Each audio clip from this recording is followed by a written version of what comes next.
This is Carl. It is Tuesday, the 3rd of March, and we're going to do the first video of the week. And it will be part 8 of the book of Judges. And we're going to start at Judges 6:22. And I've got my coffee with me, so bear with me here a minute.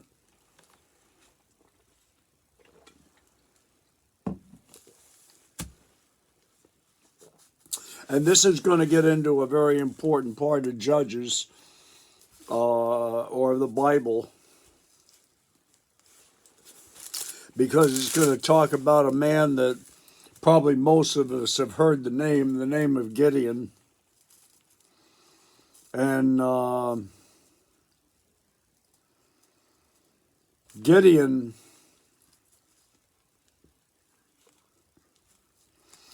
was a man who faced some dangerous situations, and God taught him a lesson that he needs to teach all of us, and that is basically that we must rely on the power of God rather than the wisdom of man, and that is prevalent throughout the whole Old Testament.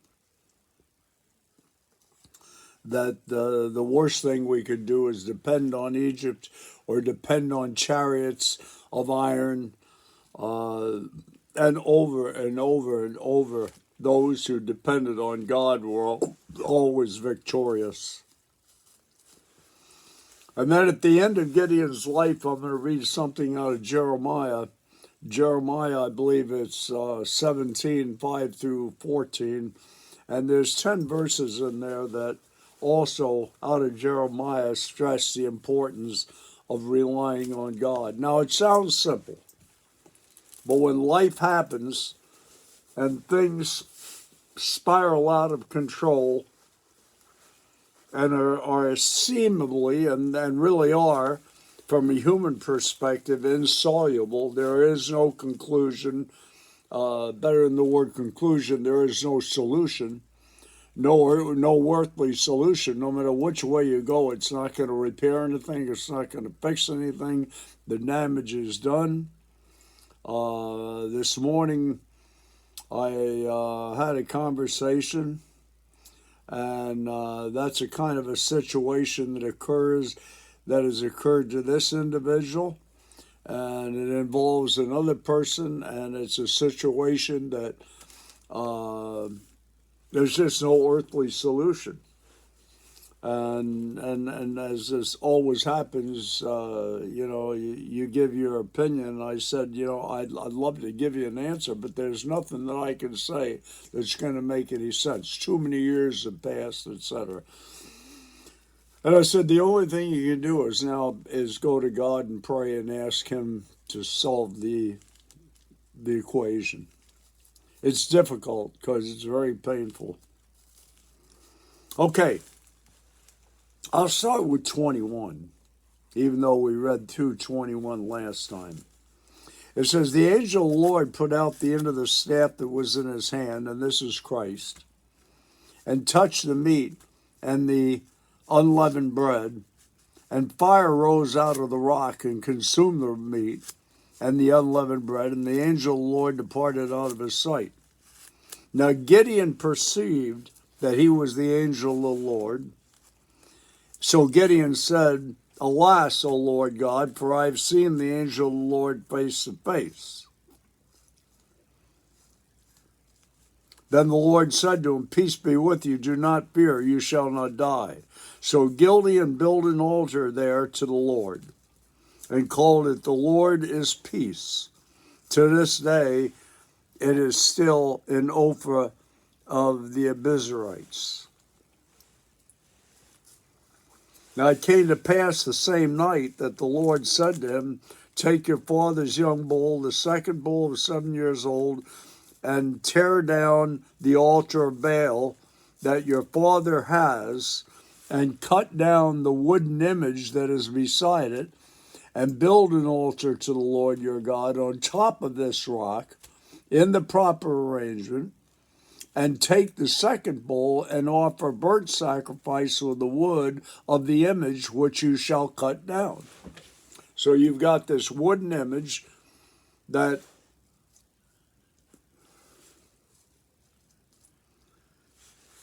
the past fathers of Israel, of Gideon's fathers, meaning the people of Israel, built an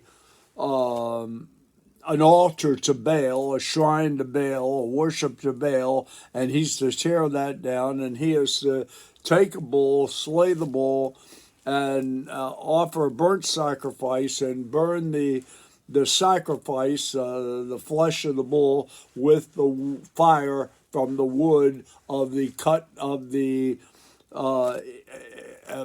idol image of wood that was cut down as a sacrifice, as an offering to Baal, or a statue or monument to Baal, worship to Baal, Satan worship in effect.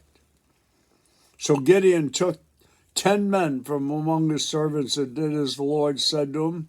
But because he feared his father's household and the men of the city too much to do it by day, he did it by night.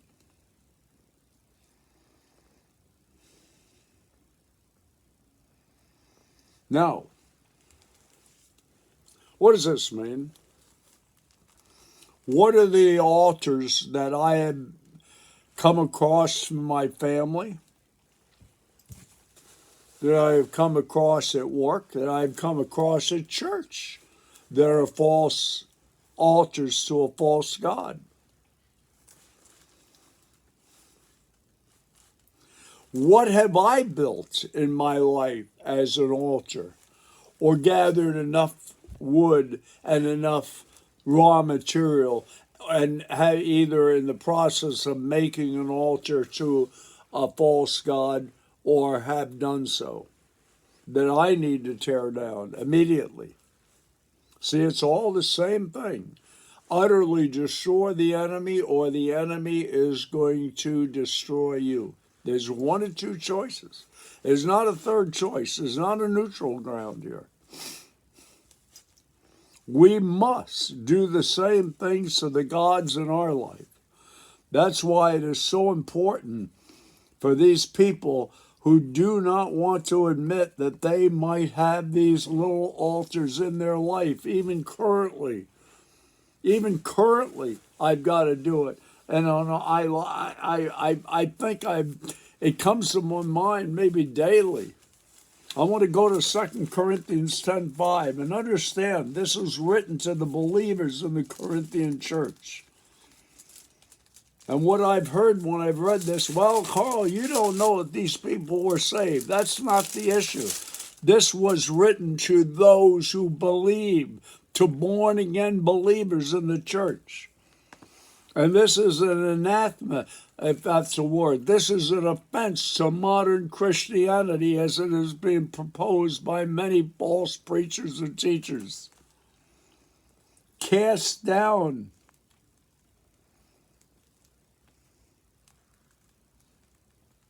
People say that, oh, you have no battle. The battle's over once you're born again.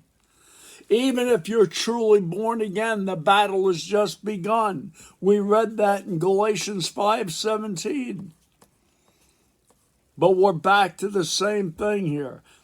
And this is what Mr. Gideon was faced with, that he had to tear down those altars that his forefathers built, those people of Israel, of his own tribe, his own church, his own religion, as so to speak. He had to tear those down. That is not a popular thing. That is generally not going to bring in a lot of money in today's churches that are business-driven before they are Christ-driven. I'm not saying all churches are. Some are. To deny that they're money-driven would be insanity. To deny that these things don't come into our mind would be calling the Word of God a liar, because it tells you in the Old Testament and New Testament that you have got to tear these altars down. And this is written to the believers in Israel, the believers in Jesus Christ in the epistles. It says in 2 Corinthians 10:5, casting down arguments and every high thing that exalts itself against the knowledge of God. That is what God wants, what the Holy Spirit wants, what He wants for your life. Bringing every thought into captivity. That does what? Every thought that exalts itself above the knowledge of God, bring it into the captivity of the obedience of Christ. Here again we have it. Without Christ, John 15:5, we can do nothing. When these thoughts come into your mind, don't let them get to the temptation point. Take them and ask Christ to bring them into the captivity of His obedience, and He will do it. He will take this thought out of your mind, this obsession with it. Don't let it get to the point where it becomes a temptation, because it will.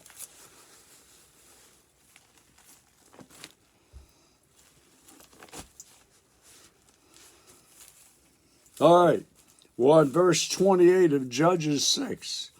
And when the men of the city arose early in the morning, there was an altar of Baal torn down, and the wooden image that was beside it was cut down, and the second bull was being offered on the altar which had been built. So they said to one another, who has done this thing? And when they had inquired and asked, they said, Gideon, the son of Joash, has done this thing. Then the men of the city said to Joash, bring out your son, that he may die, because he has torn down the altar of Baal, and because he has cut down the wooden image that was beside it. This is the people in the church that were now going to kill Gideon. He must die. That is the same thing that the Antichrist church, which we are spending tons of money to rebuild temples for. Remember, in the New Testament, Christ does not dwell in temples made by human hands. That's in Acts. In two places in the middle of Acts. We, the Laodicean church, is the current Christian church that has not examined themselves daily as to whether they be in the faith or not. And they're slowly compromising. They're slowly adding to the building of the altar to the gods of Baal, to false gods, to their enemy. They're building altars to Satan. The church, in my opinion, as I see it developing, of Antichrist is not going to be something started in a massive, whatever you want to call it, church building mode. The current church of Christianity today that has departed from their first love, which I believe is Revelation 2:4. We have done that in mass in Christian churches. Look at what some of those denominations believe. We are building the church and the congregation and the buildings and have given the property to the church of Antichrist. We will not face this. We do not want to tear down the issue. I was at a church not in the last 12 months that said that we knew these things were happening for several years, but we never addressed it. The same has happened in a situation that I see in many people's lives. Things are happening, but people don't want to address the issue. If you don't address the issue, folks, and it's satanic in roots, which it will be, especially if you are a born-again Christian and trying to live for Christ and trying to preach and teach Jesus Christ and Him crucified, you are going to have these problems, and you have got to do as Gideon did, and you have got to take the initiative and go out there and burn these shrines down, even if they're shrines in your church, your denomination, your family, whatever it be. You have to do it or it's going to consume you. Now let's just look at what Gideon went through. When the men of the city arose, they came down, they said, who did this? These are the men of the city. This is the men of the city of Israel who have built these false gods. And they said, now whoever did this must die. And it was Gideon, so they wanted to seize Gideon. And Joash was Gideon's father. So in verse 31, but Joash said to all who stood against him, would you plead for Baal? Would you save him? Let the one who would plead for him be put to death by morning. In other words, you want to kill Gideon because he destroyed a temple to Satan? Satanic worship? No. Who is it here that will plead and defend Baal? Let the one who would plead for him be put to death by morning. If he is God, small g, let him plead for himself, because his altar has been torn down. In other words, if Baal is God, let him plead for himself. Therefore, on that day he called Jerubbaal, saying, let Baal plead against him, because he has torn down this altar.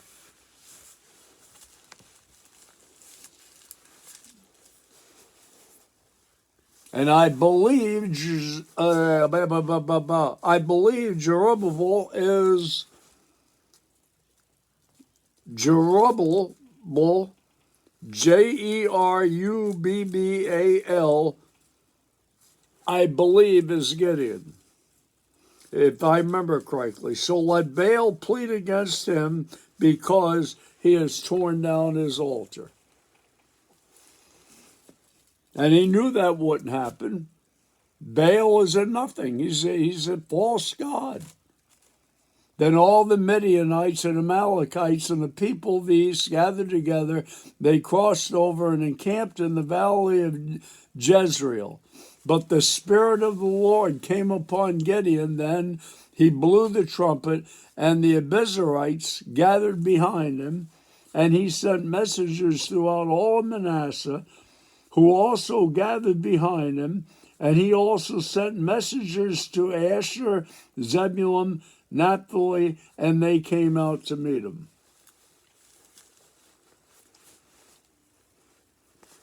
Now we have the fleece. And you can be throwing out a fleece, and your motive for doing it is what makes it right or wrong.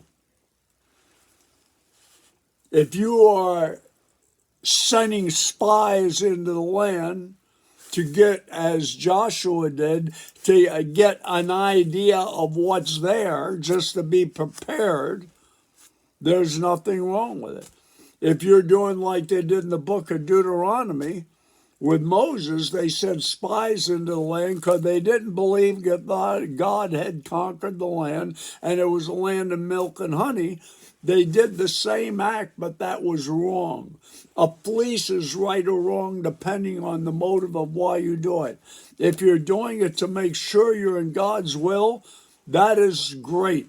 If you're doing it because you don't trust God, you have sinned already in your motive.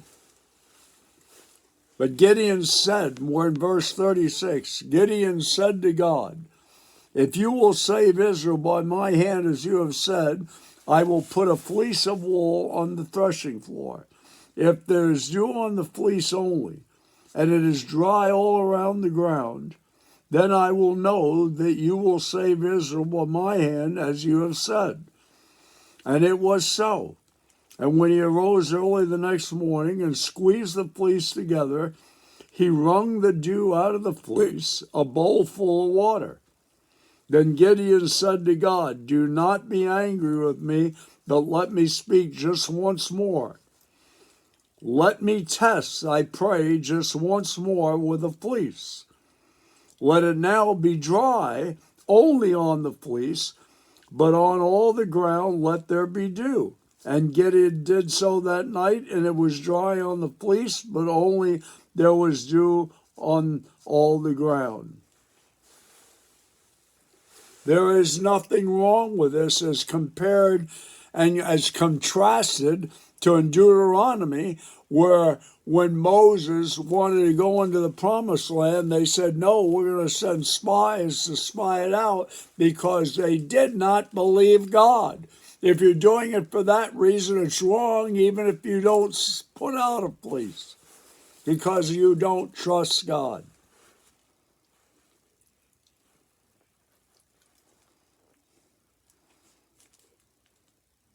And God did so that night. It was on dry fleece only, but there was dew on all the ground. This is proof that Gideon was sincere, because God cooperated and answered both times the opposite way, as Gideon said, if I have read you right and heard you right, this is what I want you to do this time, and do the opposite the next time. And God did it, proving that Gideon was sincere. I've had people ask me, is it wrong to put out a fleece? It depends why you're doing it. Then Jerubbaal, that is Gideon. Yep, my memory served me right.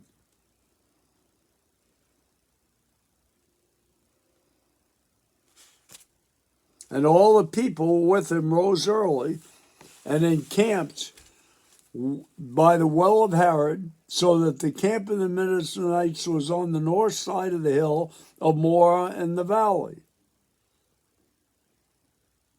And the Lord said to Gideon, the people who are with you are too many for me to give the Midianites into their hands, lest Israel claim the glory for itself against me, saying, my own hand has saved me. Do you see the danger of religion when anybody preaching and teaching the gospel, even if it's some uneducated person like myself, and I don't mean that critically. I have never been to a Bible college, or I may have seen a Bible college on the highway. I've seen signs for them, especially in the northeast Indiana. We have got to be very, very, very careful that we don't give the people that they are responsible for doing anything other than receiving the grace of God for salvation and for sanctification by faith. I believe in predestination. I believe in election. It's biblical, but I also believe in free will.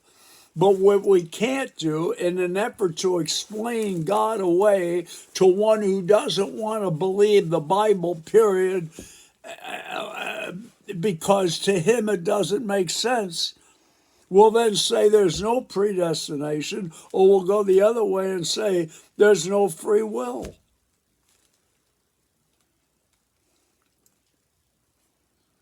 The problem is we want to depend on our ability, so we now feel like we've won the victory. And we eliminate God being sovereign in everything. So again, in verse 2 of chapter 7, the Lord said to Gideon, the people with you are too many for me to give the Midianites into their hands, lest the people of Israel claim the glory for itself against me, saying, my own hand has saved me. We're doing that in the churches continuously. Every time we're telling people that they have to work harder for the sanctification. They have to work harder. They have to develop the love of Christ, the love of people in their mind. Jesus Christ says again in John 15:5, you can do nothing without me. We have got to teach the people from day one, not when they're 80 years old like me, like I was a couple of years ago. We've got to teach them right from the onset.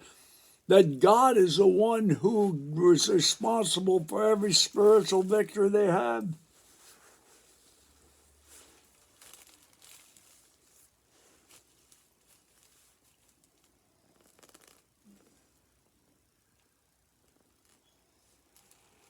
You cannot ever get to the point where you think you are the one that is winning any of these battles in spiritual warfare.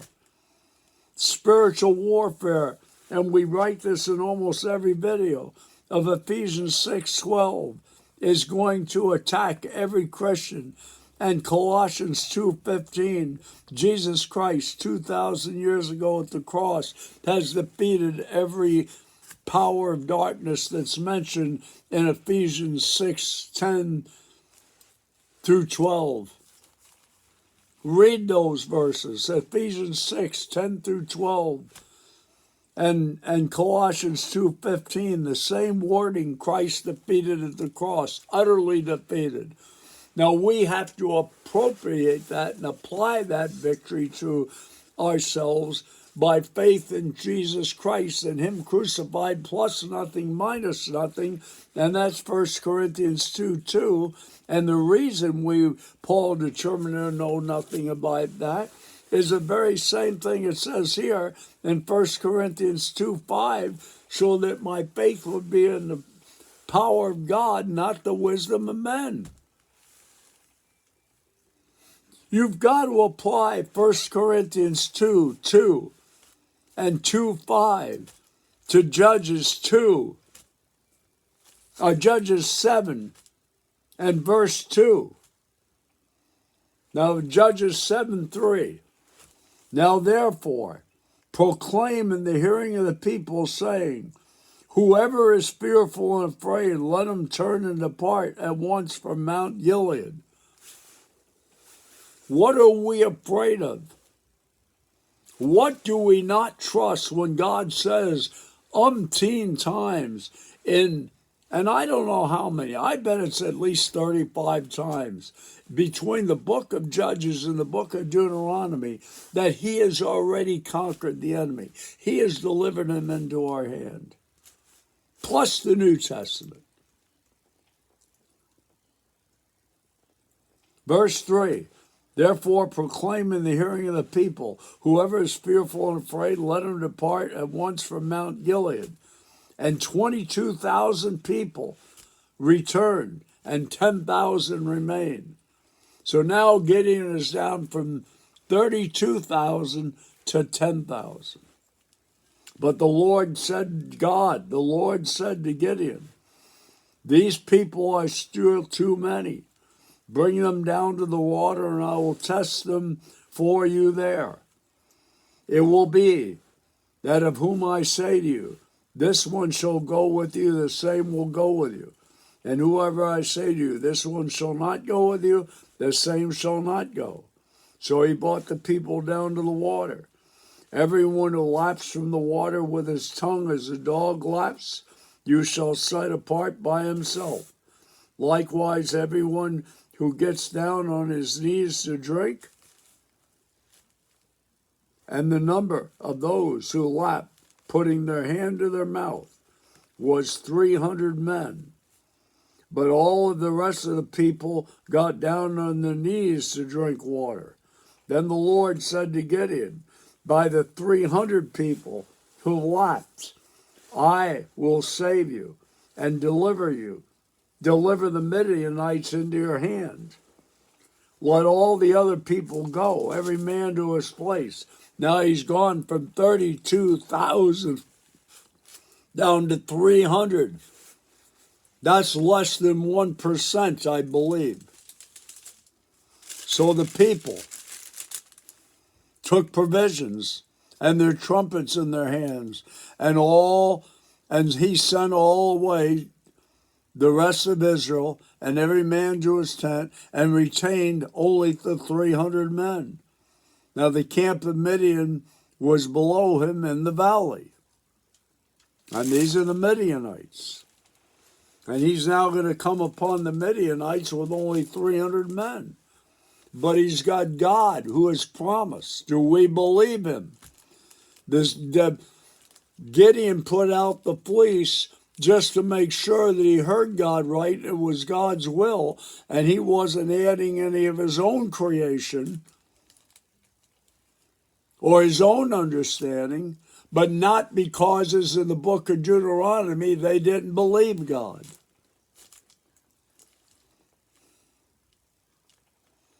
All right, we're down to 30 minutes. I'm going to stop right there. And we'll do the second video of the week. And that will be Judges.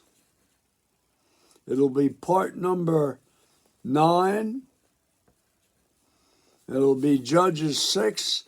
Or no, Judges 7. I apologize. It's Judges 7, and we'll start with verse 9. Judges 7, 9. Remember, they went from 32,000 men to fight the Midianites down to 300.